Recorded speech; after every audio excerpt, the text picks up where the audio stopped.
Kay, do you know what time it is? What time is it, Warren? It's time to thank our favorite people in the whole wide world. Is it time to thank our Patreon sponsors? It is! Yay! So, we would like to thank our stage crew sponsors, Reagan and Jasmine Wu. And our Producers Circle sponsors, Bianucci and Taylor Brandt. Thank you all so much for your continued support of our show. We truly appreciate it. Tone Deaf is the journey of a theater nerd, bringing musicals into the life of their musically challenged spouse. This show is rated explicit for mature content and strong language. I'm sorry for me. Spoilers are in every episode, so if you haven't seen the show we are reviewing, you can always check back in later with us. We'll be here when you get back.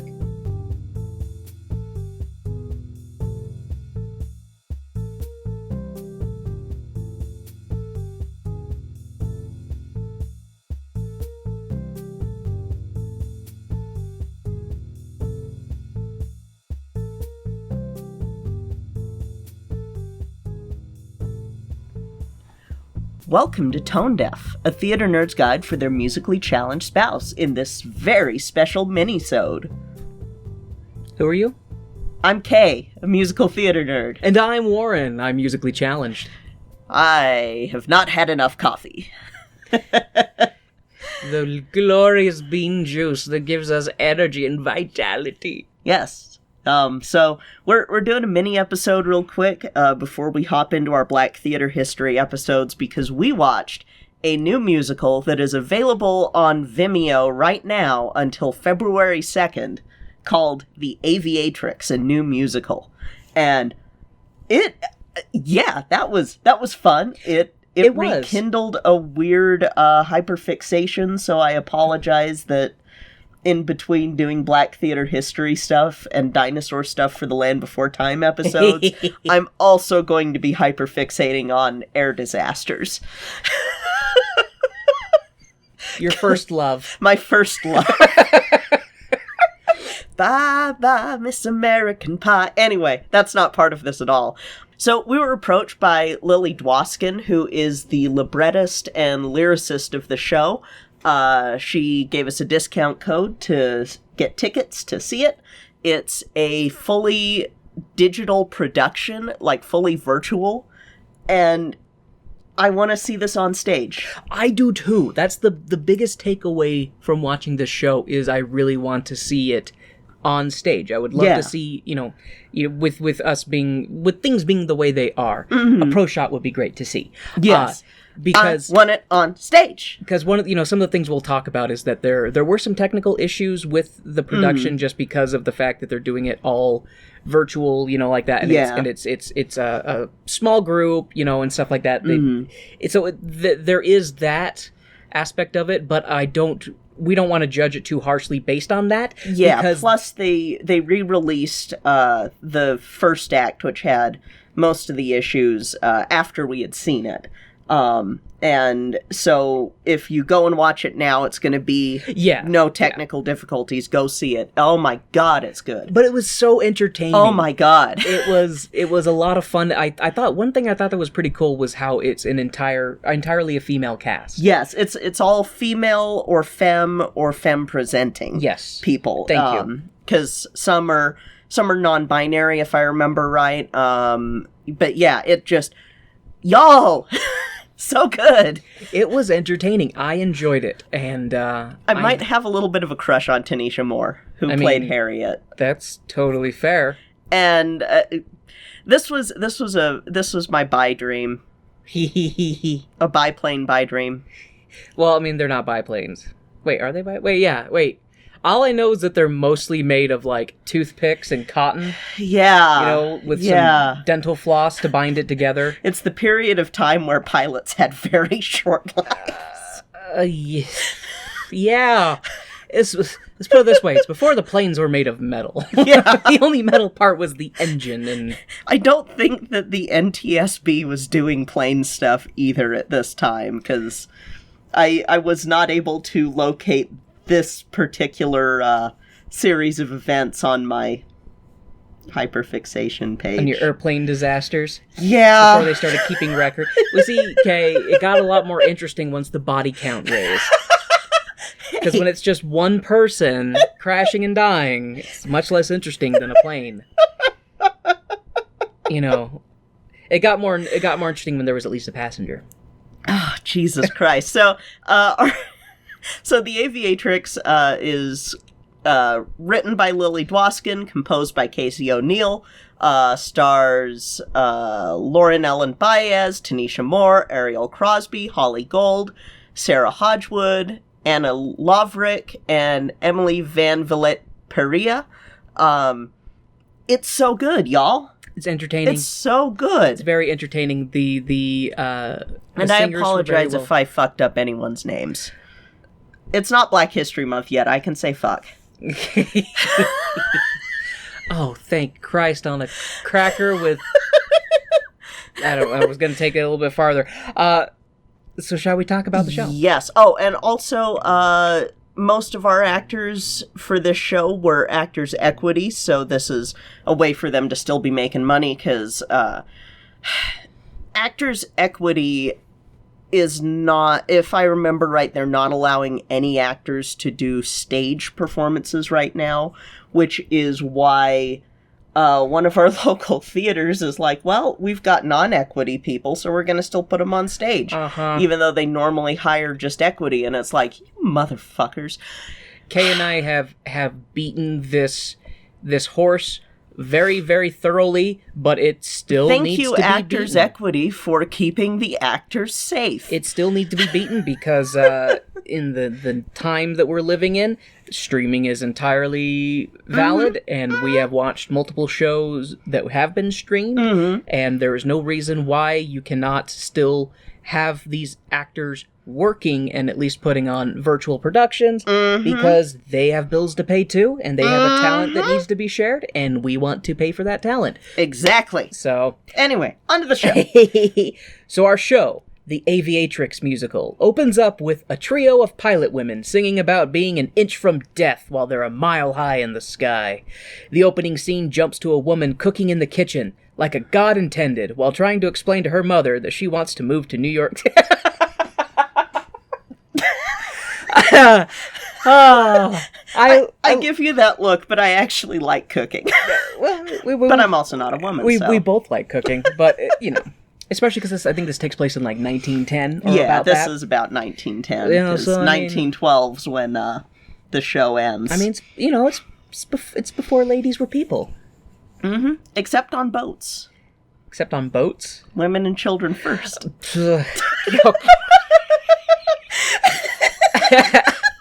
I can't vote, but thank God I get a lifeboat. I'm sorry, I had to make that joke because there's a Titanic bit towards the end, so. Yes, so. I'll start this over. The opening scene jumps to a woman, Harriet, who's in the kitchen, cooking, just like God intended, while trying to explain to her mother that she wants to move to New York City, but her mother tells her no, because they need her to bring in a steady income for the family. She tells her daughter this, all while complaining about her salty, dry food. I loved that But scene. the potatoes were well cooked. I loved that scene. It made me laugh. They handle the fact that everybody is working, performing from their own homes pretty well, with the green screen stuff of handing really stuff good. And then it goes off screen and then the other person picks it up, of course it's not perfect, but it that was some good staging though. Like, it conveys the scene. Like, it does its job. It does what you need it to do. It does. It's awesome. The scene jumps to a woman arguing with a man about how she sure as shit can do a man's job, being covered in grease and stuff like that. Oh, she wants to fly airplanes. That's what it is. So how greasy does one get flying an airplane? I mean, at that time, you're also your own mechanic for your plane, so... I was just being... that's the thing. I was just being a fool. Me, Warren, from Tone Deaf. The funny-ish man to your straightish... non-binary. Oh, God, I'm the straight one. But if I'm not the straight man, and you're not the straight man, who's driving the car? Off this cliff.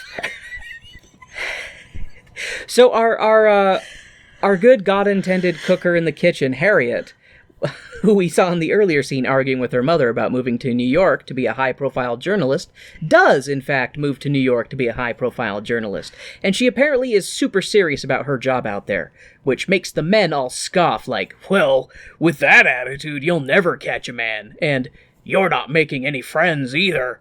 Harriet couldn't give a shit about their opinions, but her boss drops in to be like, you're going to California to write about the air show, the very first air show. And Harriet is like, sweet, and we see her go.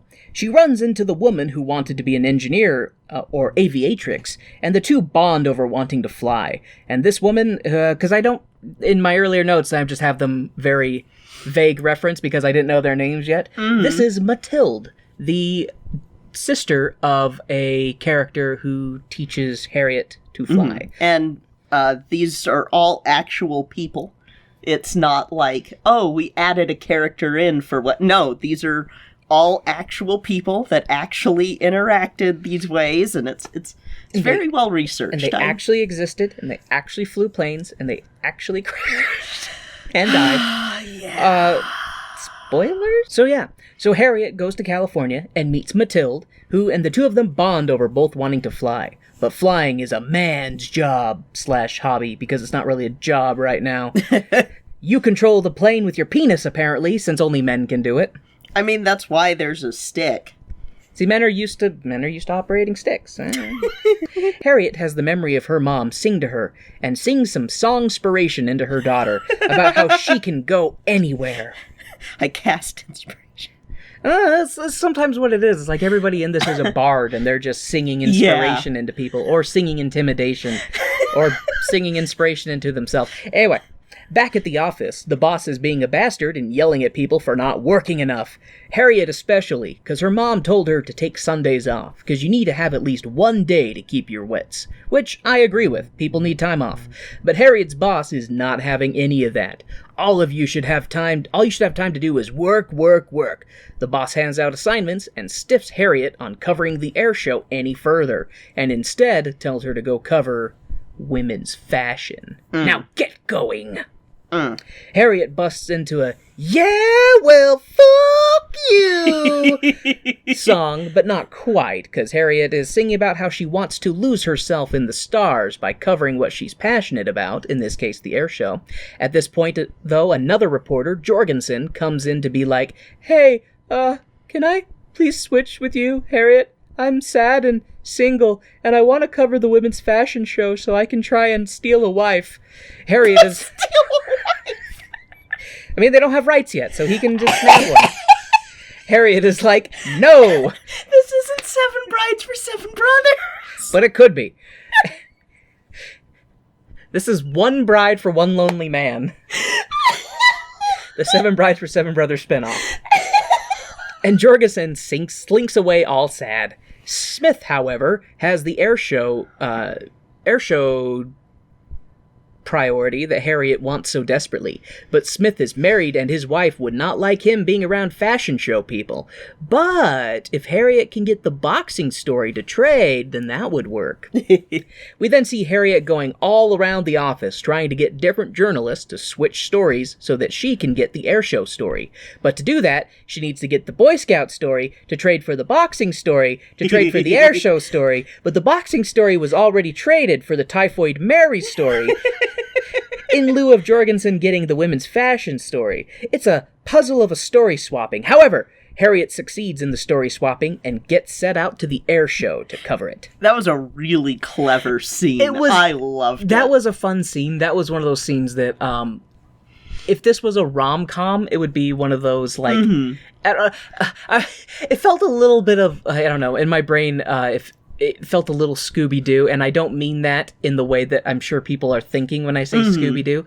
It just seemed like one of those, like, going out this door, coming in this door, going out, like, just this kind of chaotic, like, I'll trade this for this and that for that, but you need this, and I gotta go over here to get that. Well, what I loved about it is that is a scene that you wouldn't normally have people who are femme-presenting perform in a show. Yeah. That is one of the things that I really appreciate about this, is that you have these comedic play-on-words songs for femme-presenting people.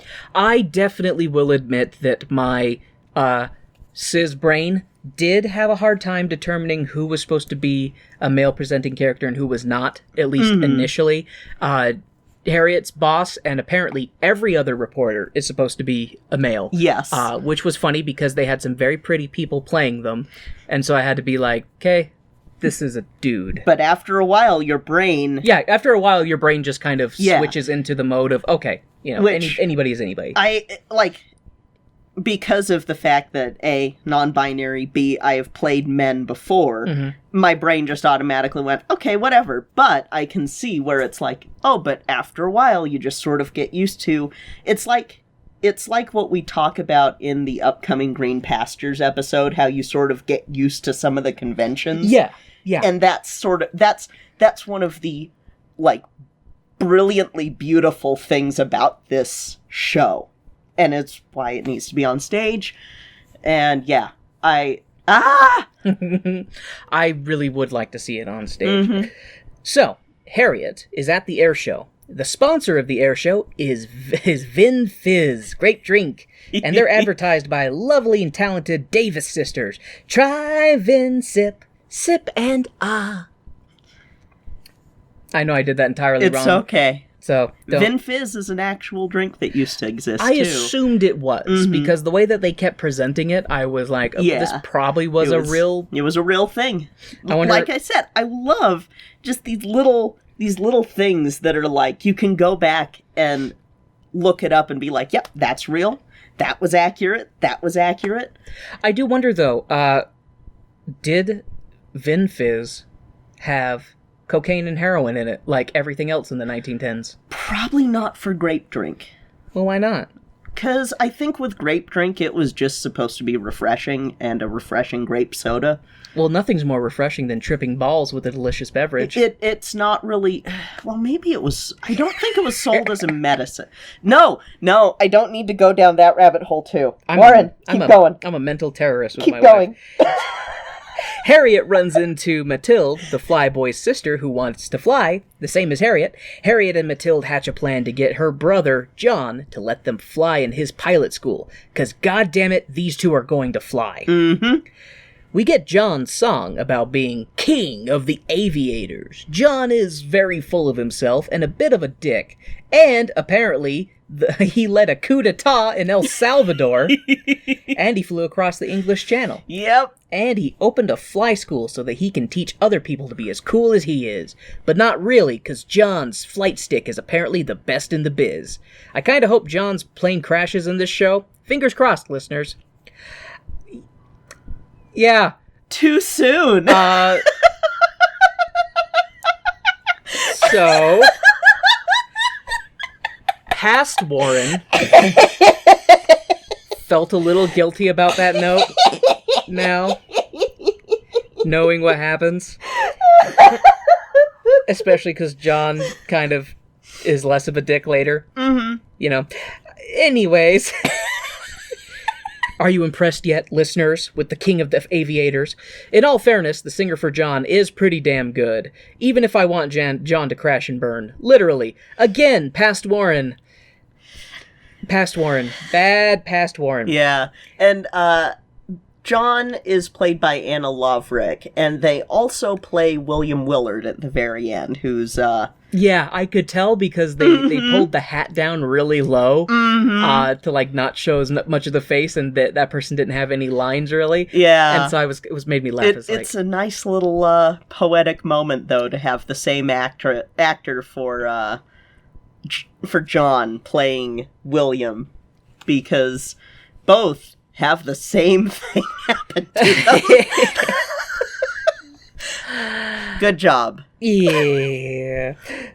We then see Harriet saying to Mathilde that they lied about liking their dress, but they would look better in a flight suit. Mathilde is like, unhappy and happy at the same time, because they're like, you lied about liking my dress, but thank you for saying I would look good in a flight suit. Meanwhile, John lands from his flight and absorbs the cheers of his adoring fans. Harriet wants to join John's flight school, but John is more interested in giving Harriet their flight stick. John is like, no, it's science. Ladies lack the concentration for flying.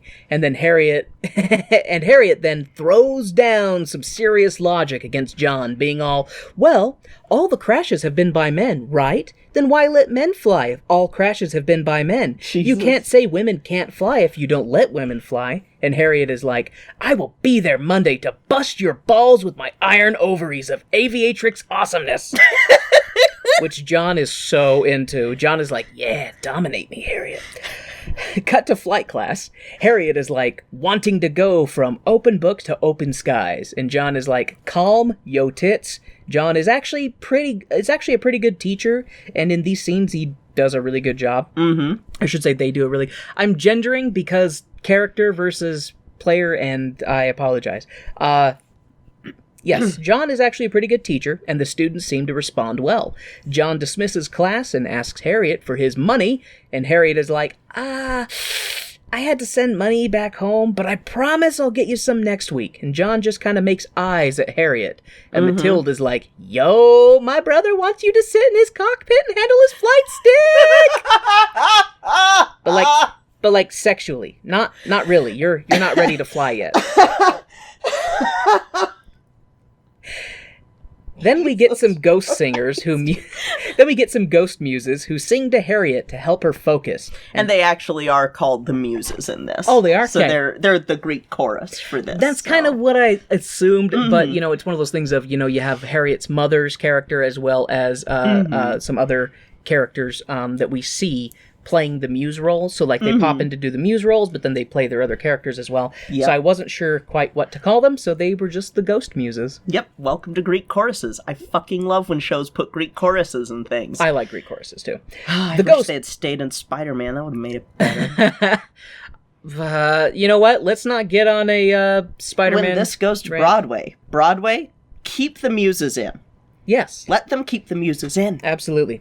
So anyway, the ghost muses sing to Harriet to help her focus and not let her fiery passion for John's flight stick get the better of her. Because once you succumb to flight dick, you'll never reach your goals of flying.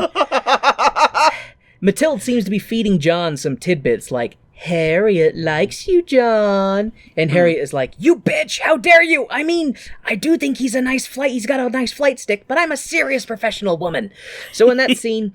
Harriet is just singing about how she's got to not get distracted, she has her goals, she wants to achieve this, and even if John is a handsome person who's nice to her, she's like, no, push out the naughty thoughts, push out the naughty thoughts, I gotta fly, I want to be in the sky! So yes, she resists the dick in order to get the flight stick. The day is here, and Harriet is ready for her first flight. Goggles on, nerves steeled, Harriet takes to the skies. She gets so excited flying that she crashes, proving John right that women don't have the concentration to fly. Tisk, tisk. Way to set back women pilots, Harriet. Just the resigned sigh from you is... I'd go for that. John is not pleased with Harriet for crashing the plane. Harriet is okay, but John is like, you're behind on your class payments, and you broke my plane. You don't listen to me when I tell you you're going too fast. You don't listen to me, John, your very handsome teacher with those sexy lips and eyes. Until you pay me what you owe, you can't be in my class.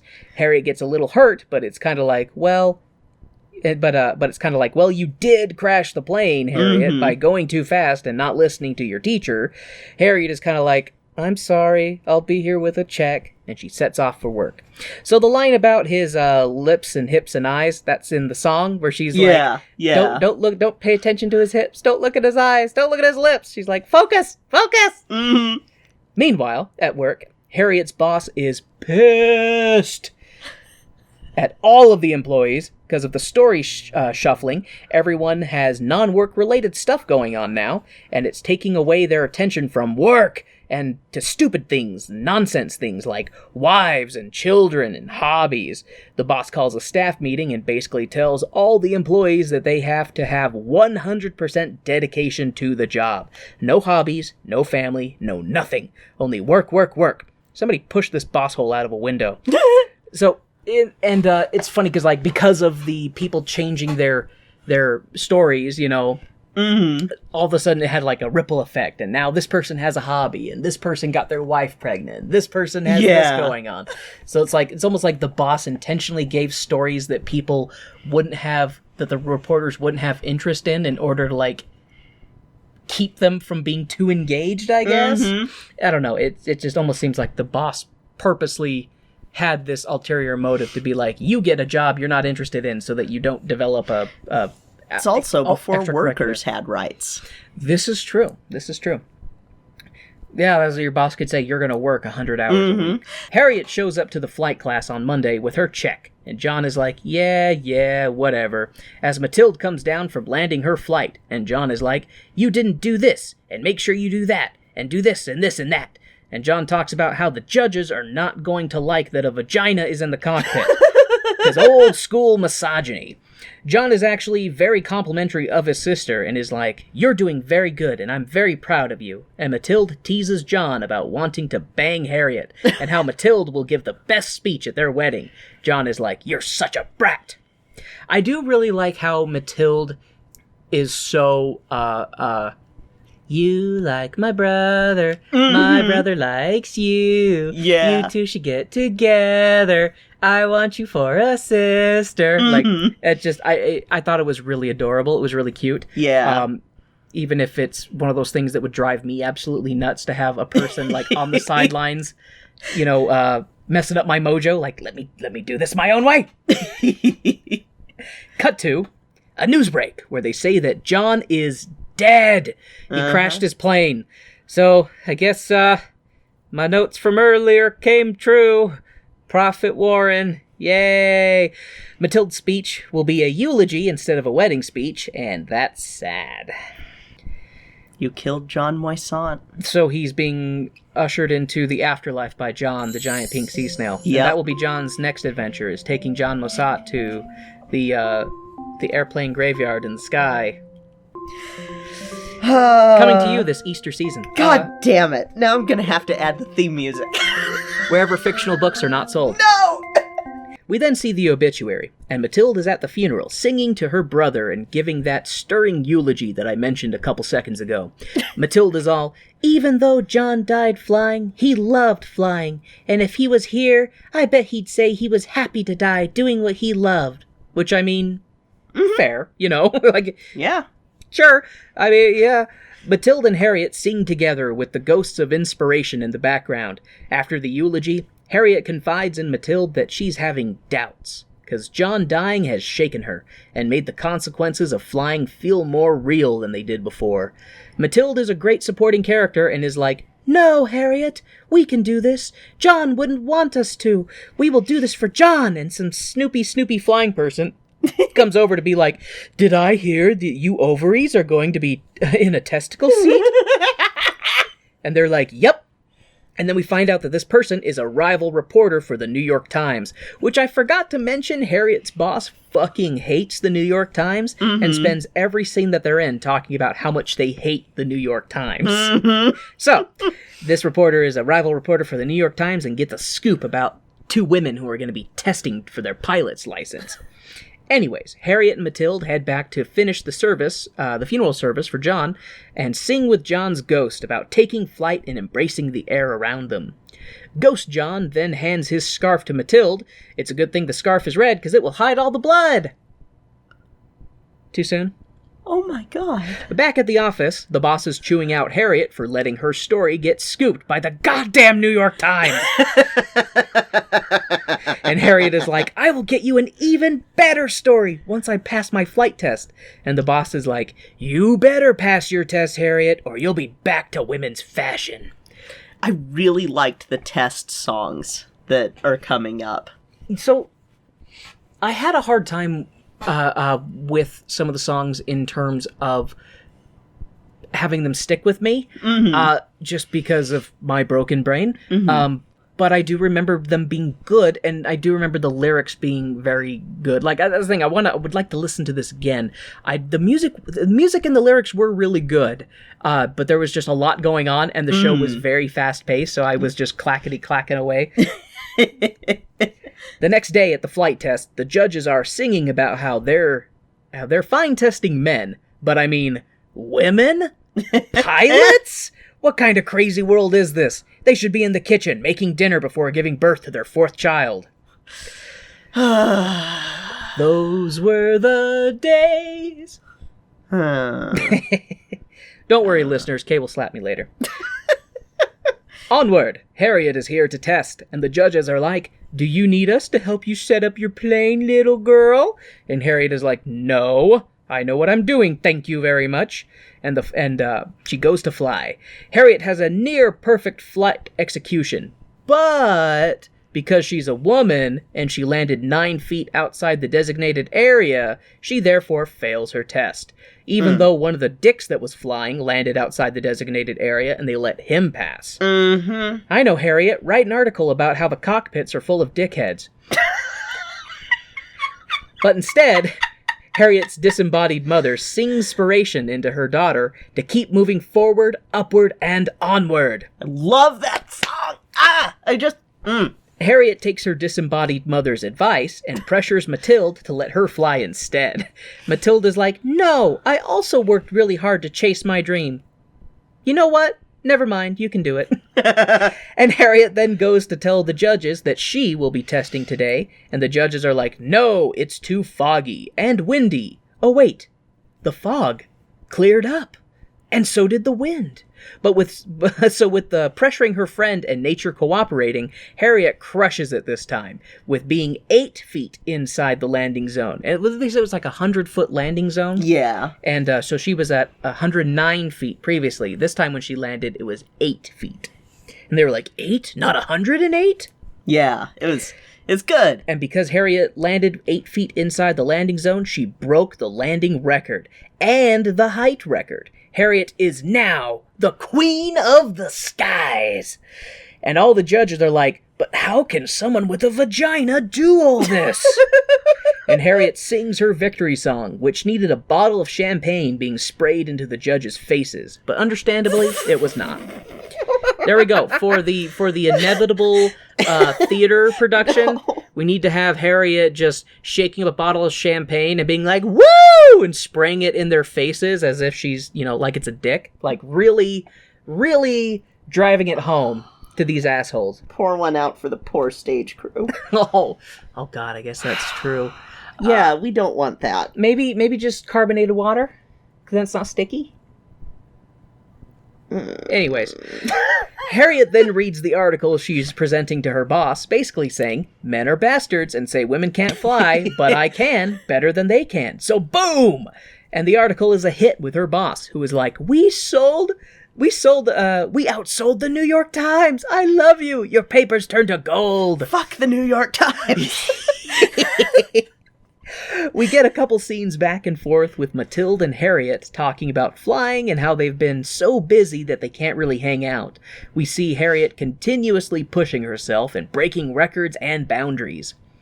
There is a contest for the first intercontinental flight and a $50,000 prize, and Harriet wants that prize. She rushes off to a tailor to get a custom flight suit that's colorful and flashy. Harriet needs to make an impression. Speaking of impressions, Harriet is the first person to fly at night. Mm-hmm. And it was so amazing that she almost crashed, which scared the shit out of Mathilde, who was like, are you okay? Like, mentally? Emotionally? Harriet is like, fuck yeah, I'm alright. I'm better than the men, I'm better than the men at this manly thing. I'm gonna live forever and break records for the entire time of human history. Harriet very much, Harriet, no concept of failure. No concept of mortality either. Anyways, Mathilde is like, my friend is mad horny for flying, and it's affecting their ability to consider the dangerous consequences of their actions. But all Harriet hears is, to the skies, I want to fly! She is drunk with her love for the air. Mm-hmm. Intermission. During the intermission, we get a lovely scene with the writers and producers thanking people for their support, and also plugging their sponsor. Neat. Which was Scrivener's latte. What is it? Literature and lattes? It was literature and lattes. Yeah, it was a writing program, and if you and I didn't already have spent money on a writing program, it might be something to look into. But yep. we have a writer. We already bought Writer Duet. A lifetime thing. Yeah. We have a lifetime. Sorry, Latte and Scrivener. We have a lifetime commitment. Back from the intermission, the ensemble of singing ghosts are sounding very sad, and Harriet comes in like, "What the fuck is this? A funeral? I'm alive, and I'm a badass! Look up! Look up! Abandon fear and despair! Look up! Look up! Harriet Quimby is there!" Now, of course, that is not to the tune that actually happens, because that is forever ago for my musically challenged frame. But Harriet continues singing about how even when she's afraid, she can't look down, even if she feels tempted to. And onward, Harriet is talking to Mathilde, who is like, "What are you doing back here? You hardly train anymore." And Harriet is like, "This place feels like a home base, somewhere I can always come back to." And they're talking about the flight school. Mm-hmm. Mathilde is like, "Did you hear about my record?" And Harriet is like, "Yup. Feels good, huh? Being so fucking awesome." But Mathilde doesn't seem to be getting off on the danger like Harriet is. She asks Harriet if she will ever feel... she asks Harriet if she ever feels like when they land, they've avoided death one more time, and if death will ever catch up to them. Harriet is like, "I'm careful." And Mathilde is like, "It's not always about you, Harriet. Gosh." And the two have a bit of a spat, with Mathilde being like, "You never make time for me." And Harriet being like, "I have work to do, and money to make, to send back to my family." And Harriet sets off, while Mathilde sings a sad song about wondering if she can do another flight. Meanwhile, Harriet's boss is chewing them out for writing the same kind of article and becoming bland and boring to the fickle paper-buying masses. Harriet has no time because they're flying against some fancy pants from Europe who thinks they can fly better than Harriet. Harriet, however, wins and claims the $600 prize. The reporter is like, "You barely won. Do you think you can win your next race?" And Harriet is like, "Fuck yeah!" And like, I hate the reporter that is always there. Charles Miller. Yeah. To be a dick to Harriet every single time. I really hate that level of asinine discrimination where it's like, you and I have talked about it before, that it's the same kind of thing that Black people often have to do, where it's like you have to excel by an order of magnitude in order to even have the hope of being taken seriously by white society. Yep. Even if you're better than they are, they just kind of hand wave and go, "Yeah, but you're Black, so therefore not as good." It's like same thing, that women have to go through too. It's like, "I'm better than all the men." "Yeah, but you still have a vagina.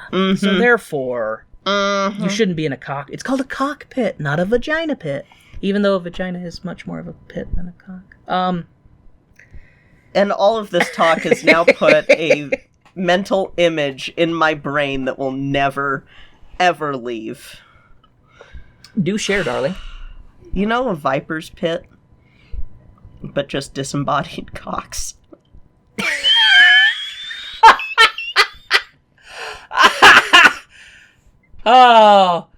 Oh, that's like every guy that Harriet beats a record of. She just cuts off their dick and puts it in the pit. You won't be needing this anymore. Into the cockpit.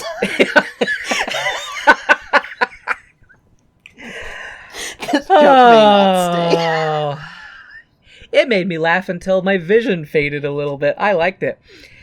So, onward. Harriet receives a love letter, and it's pretty funny how they shoot down this mysterious lover's advances, saying, "You're nice and everything, but please stop." And the poor dense fool is like, "Harriet Quimby said I'm nice." Yeah. Like, it reminds me of Dumb and Dumber, where it's like, "Do you think there's a chance?" "No." Like, 1 in 100? 1 in 1,000? More like 1 in a million. So you're saying there's a chance. Yeah. Anyways, Harriet seems to be accumulating admirers who want to marry her, but Harriet is like, "I'm sorry, I'm married to the sky." At the next flight meet, Harriet is getting grief from a reporter and another pilot who are like, "You're just a little girl in over your head." And Harriet is like, "I'm not a little girl, and nothing is over my head. I hold the height record." We then see Harriet physically arguing with her mother about flying on Sunday, because it's too windy on Sunday. And Saturday... because it's too windy on Saturday. And Sunday flying would displease her mother. Yeah. Speaking of displeasing her mother, the other people are like, it's really too foggy, Harriet. And Harriet is like, fuck y'all, I'm the best, I'm gonna fly anyway. So it's like she wants to fly on a Saturday, but they're like, no, this is too dangerous, too windy, too foggy. Like, we can try flying tomorrow. And that's when Harriet's like, my mom made me promise that I wouldn't do things on Sundays because I need a day to rest. But she's like, fuck it, I want to fly. I can't wait till Monday. We then see Harriet in the locker room trying to shoo away a messenger who is like, but it's my job and I'm supposed to give you this missive marked urgent. Harriet is like, fine, but puts it behind her into hammerspace. So for those of you who don't know, hammerspace is a Looney Tunes term for like when they just reach behind their back and pull out something that shouldn't be able to be concealed behind them, or if they hide behind like a tiny tree and disappear entirely. So you see that all the time in stuff where they just like put something behind them and it just goes into their back pouch, you know? That's what Harriet does with this missive.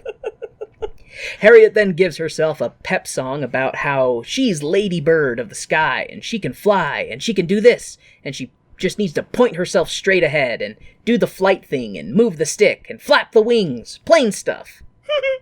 Cut to Harriet in the air, and she smells gas in her engine, and she never learned to use the compass, and she made it! She made it across the English Channel, which we didn't know she was flying across until this very moment. And it's after that that she takes... I thought that she mentioned she was going to do a channel crossing. I think that they allude to it. She says she wants to fly across the English Channel, and then Matilda's like, John barely made it. Like, you don't... like, because Matilda's like, you're doing all these very dangerous things. You're going to die. And Harriet's like, no, I can do it. I am the best. And so she talks about wanting to do it, but they never, at least as far as I remember, they never explicitly say that she's doing the English Channel flight until she crosses it. And she's like, I crossed the English Channel. Okay. For some reason, I thought that they had mentioned that the danger was the fog over the English Channel, but... Maybe they did, because I know they state, the fog and the wind, but I thought it was just another flight.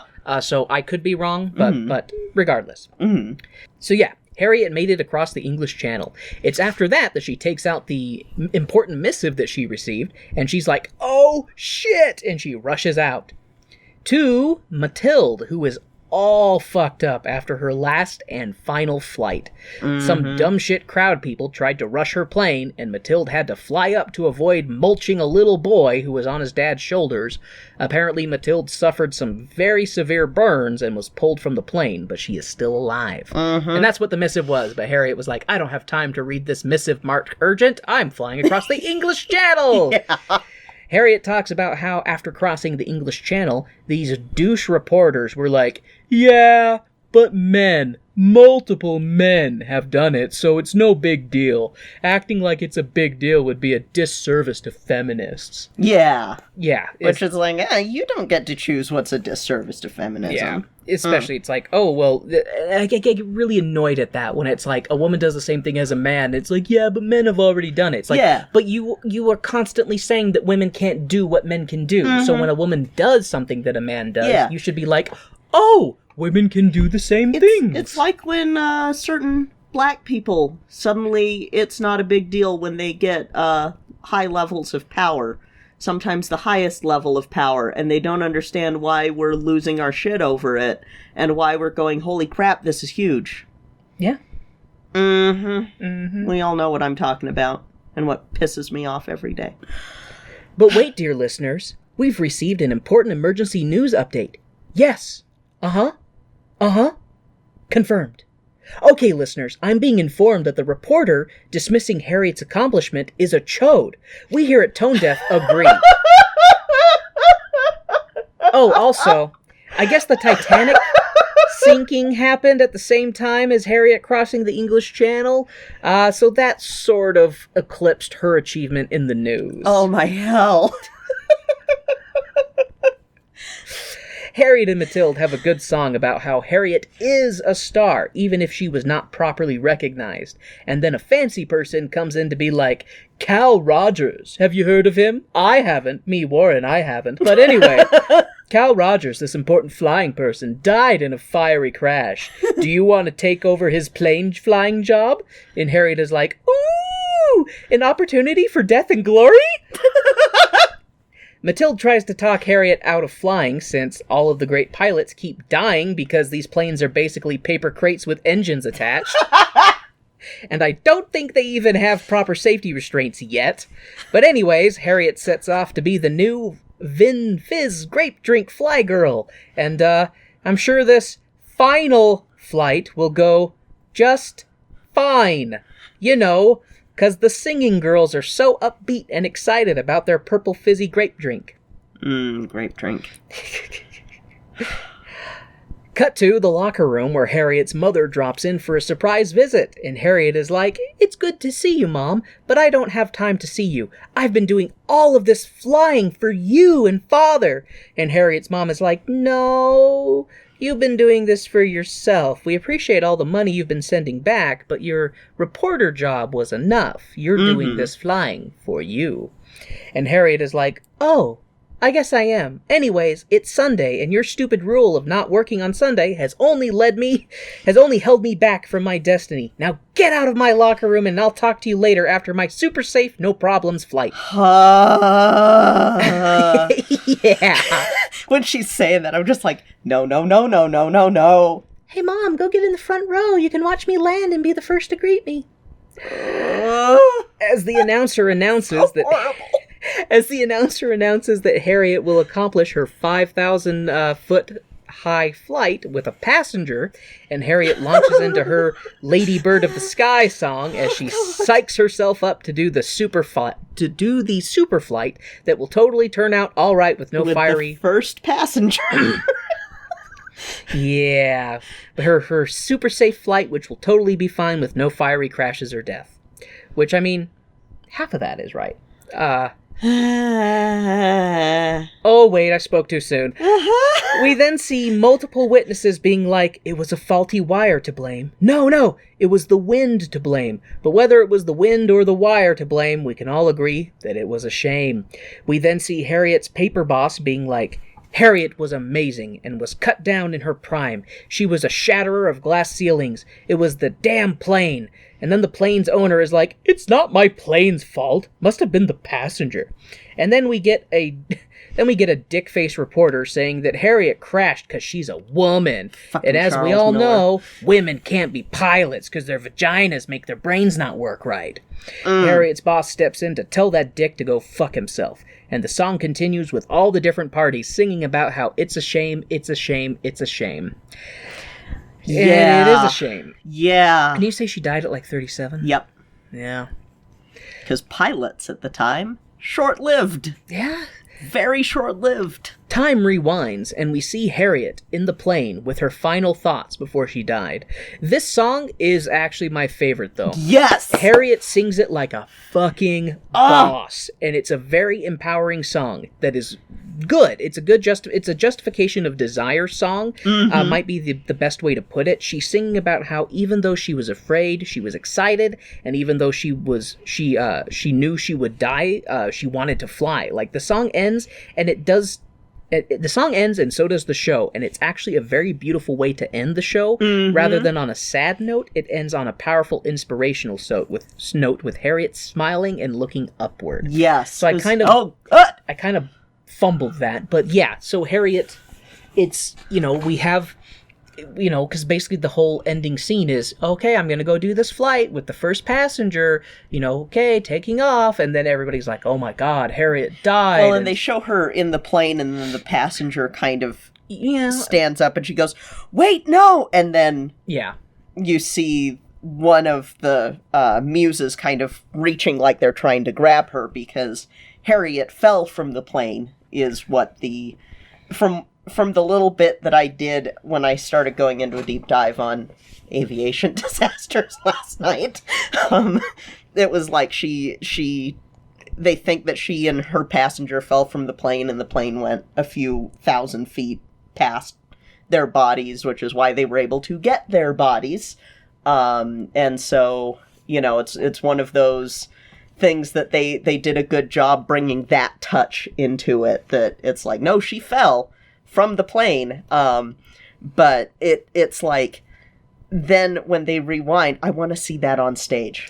I want to see that, because that was my favorite thing in Hamilton, and was the thing that made me go, I can't not watch this show live. Mm-hmm. I can't just listen to the soundtrack and be happy with it. Yeah. And they did such a good job with it here, even through Zoom. Yeah. It was it was really nice that they ended the show that way, because rather than it ending, with just the death of the hero, mm-hmm. It basically, goes back in time to the hero's final moments. And I just really liked it. It kind of made me think a bit about John, because we don't see much about him up to his death, because he's a secondary character.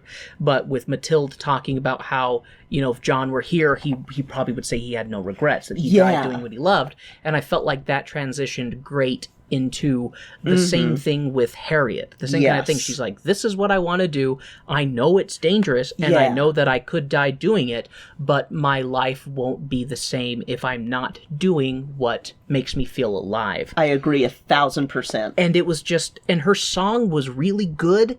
And mm-hmm. Harriet, just like I said, she sang it like a fucking boss. Mm-hmm. And it was just a really good song. And I really appreciated how that's how it ended. That it was much more of a, yes, this is a sad story. Yes, it is a tragedy. However, this person didn't regret it. This person, if I wonder if you would have told her, hey, I'm from the future, you die this day. If she would have been like, no, I don't. And then she would have gotten in the plane and been like, I'm going to prove you wrong, because that's the kind of person mm-hmm. that she was. She was like, I am in charge of my fate. Because she was a BAMF.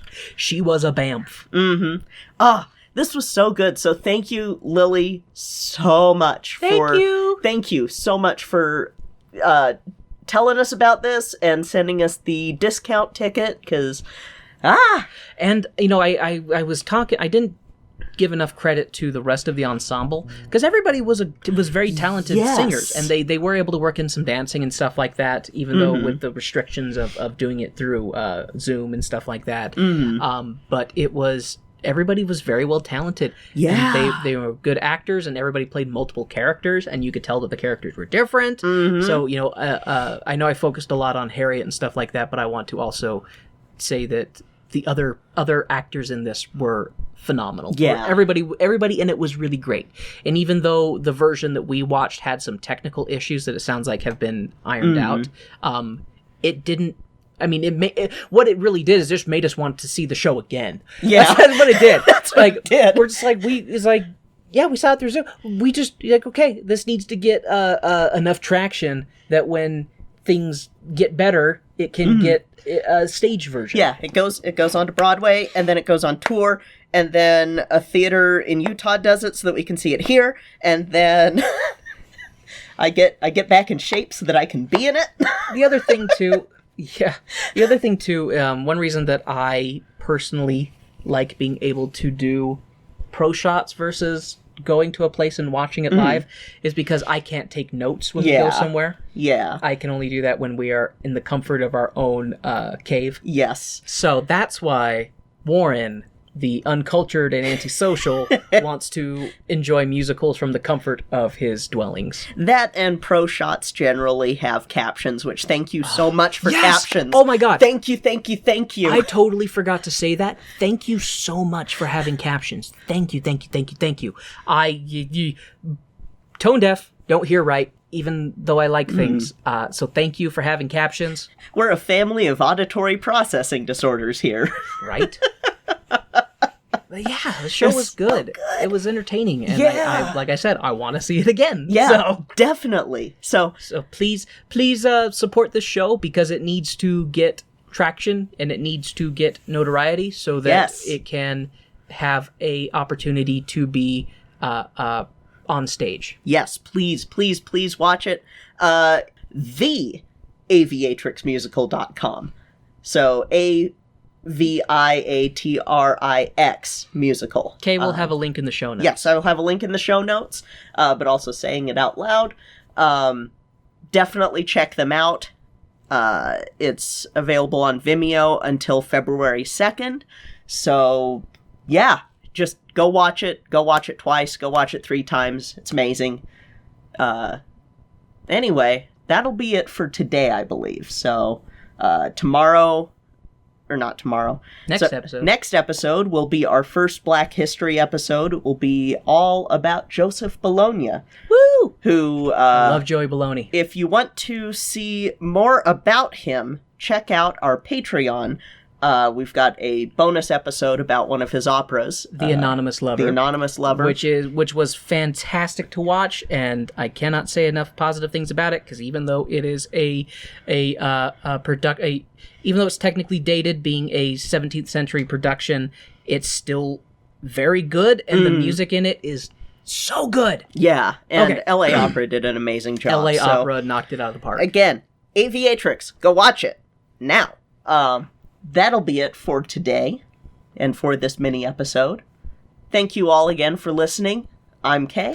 I'm Warren. And this has been Tone Deaf. And it's still technically a mini episode because it's under an hour.